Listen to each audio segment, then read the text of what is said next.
হালধি, নিমখ, তাৰপিছত এইবিলাক মছলা থৈ দিছোঁ ভাগে ভাগে। ইয়াৰ পৰা জিৰা, ধনিয়া, জালুক,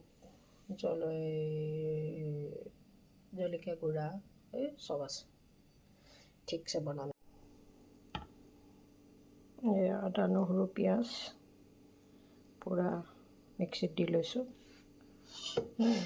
তাৰপিছত এয়া হ'ল পিঁয়াজ, নহৰু, বিলাহী দেই, সেইকাৰণে ৰংটো অকণমান বেলেগ হৈছে।